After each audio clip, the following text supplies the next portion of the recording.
someone that you love forget that they love you. And today I'm going to share a story with you that how Alzheimer's influenced my life, my grandma's life, and my whole family. So my grandma was the typical grandma that spoiled you with everything, took you to the movies or the park, took you out all the time. And then 5 years ago, she was diagnosed with Lewy bodies disease, which is Alzheimer's and dementia together. So it's not just Alzheimer's, but also dementia. And she started to change, just like little things with forgetting her keys, and then just forgetting to call someone back or to go someplace at a certain time. And then it turned into forgetting how to eat and talk and walk. And so every time I would go over to her house, I would have to feed her and just like walk her in her wheelchair like to the park or just do random things like that to keep her busy.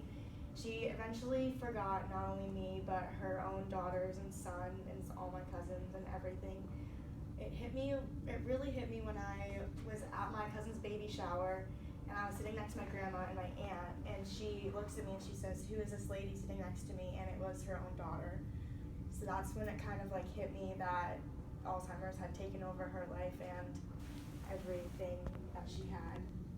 We had caregivers come in to take care of her. She could no longer like bathe herself. We had to have them like take her out of bed, put her in bed, go to the bathroom, feed her, do everything with her. My grandpa was really good with her. He is one of the most stubborn people I've ever met in my life, and he would always yell at her and be like, "Norma, why can't you do this?" But in the end, he like was so good to her and everything. So they were married for 59 years, so seeing him deal with it was hard for me because I'm so close to them. And on June 13th, she passed away, and a bunch of my family from Chicago and California all flew in to say goodbye and go to the funeral.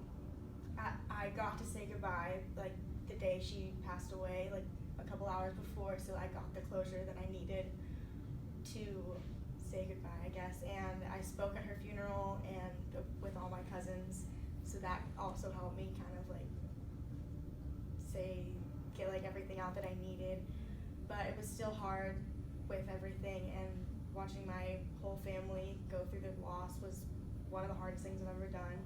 But having them and being with them all the time now brought us closer and made it so we could just be together and cherish the times we have together rather than losing her.